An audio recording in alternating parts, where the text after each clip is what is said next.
Hey guys, the month of May is over, and I know I said, hey, I might make 5, 6 grand this month just because of prom. Let's check and see if I actually did that or not. All right, so I got a little Excel spreadsheet here. This is just kind of give you a full breakdown. I'll show you why here in a second of how it went for me for the month of May for my 3 vehicles that are on the platform. I know on my short, I said, hey, the way the prom season's looking, I'm going to boost up the weekend rate. So man, we might be projecting to hit at least $5,000 to $6,000 this month if this keeps up. But the problem is, man, all that cleaning. Oh, I hate cleaning all that glitter. But yeah, here we go. Let's take a look and to see how it actually went down on the platform. So I had 5 trips with the Mercedes Benz, 5 trips with the Chevy Traverse, and then 1 trip with the X3. The reason being with the X3, I don't go out as much is because me and my wife, we use it for our personal vehicle quite often. So it doesn't get to actually go out on trips too much. And then we'll talk about the private rentals here in a little bit. So as you can kind of see, whenever I was first mentioning this, these are actually only the weekends. I had it going out for like 160 a day for these first 2 trips for the Mercedes Benz because of prom.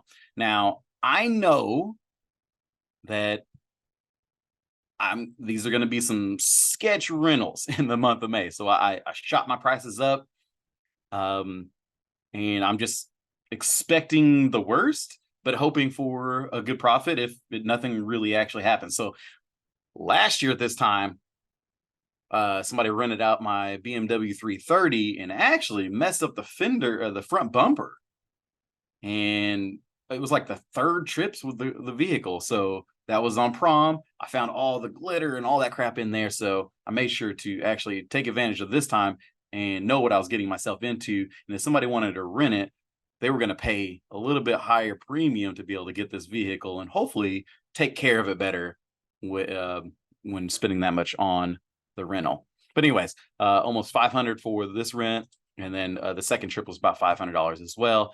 They had 1 or 2 of these that are like a 2-day trip, and then almost a week long on this one.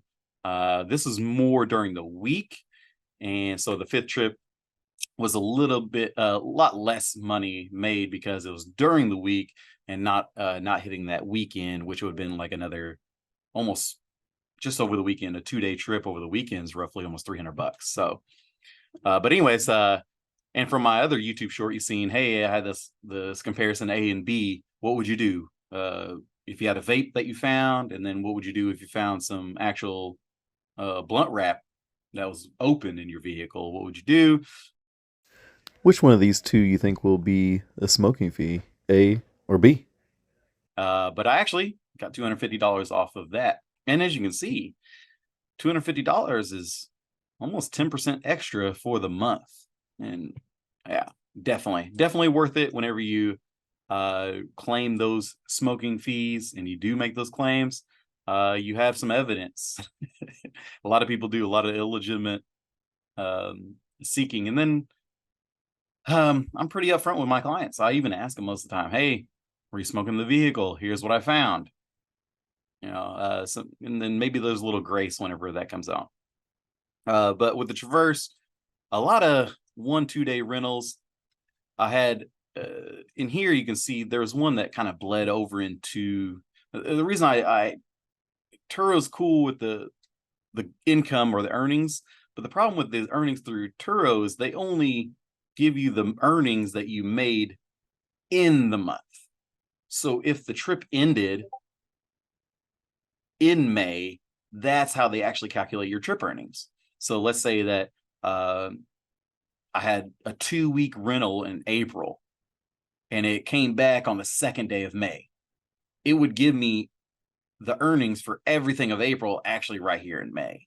So that's why these numbers are kind of weird when you see them, is that maybe somebody had like a whole month of April rented and it paid out in May. You might have like 2 grand in May and it overinflates what it looks like May actually did.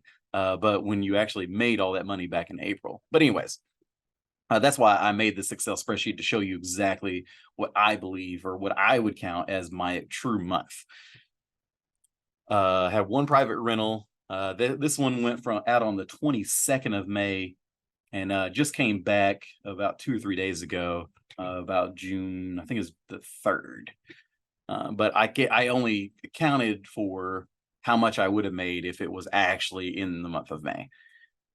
So a total of almost $5,000. So $4,859.17. But yeah, it's kind of how my month of May went for Turo specifically, and then along with the private rental. And as you can see, man, the Mercedes-Benz does really, really well. And this is almost consistent. This is very, very consistent for the Mercedes.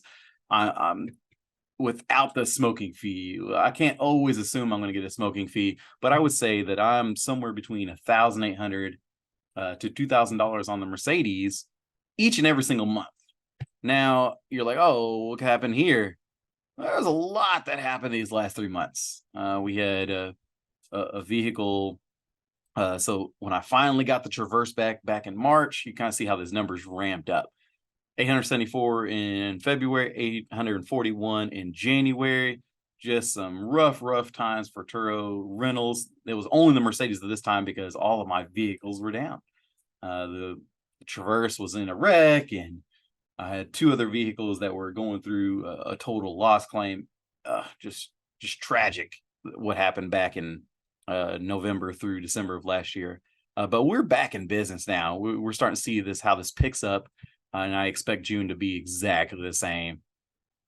Well, let's kind of take a look and see what we got going on. I actually just had a renter cancel their trip for the month of June. So you're going to actually see, I'm going to do it while I'm here. Might as well. I'm going to bump these down so I can get somebody in here. And so what I like to do is keep the weekends high, and then I'll adjust the weekday. Then hopefully people will extend or want something during the week for a little bit lower. I think I'm going to do $79. The thing is, whenever people book same day, it's a 10% boost. So let's say they do get the whole entire week. Yeah, this looks really low, but if I'm getting $8 more for that 10% per day, I'm still making almost the same amount that I would if I would have kept it at like 100. So it wouldn't be any different.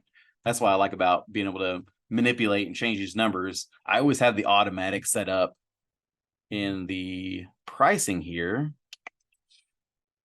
It is pricing and discounts. I don't think it's, so you have your minimum price, maximum price. So this is whenever it has it going out into the future. I'm not going to worry about that though.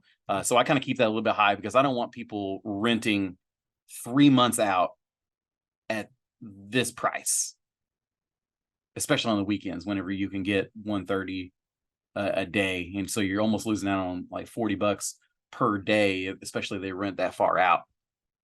And it's almost like you're giving them a free day if they rent for the weekend way out. So I always that's why I typically keep my minimum price a little bit higher, and then I adjust within these 2 weeks period, 2 to 3 week period of the time that we're currently in. So that's why you'll see here, I'm always adjusting these prices, and I'm actually going out in July 1st, through the 4th, we have a holiday. That's why we got to make sure that we bump these up.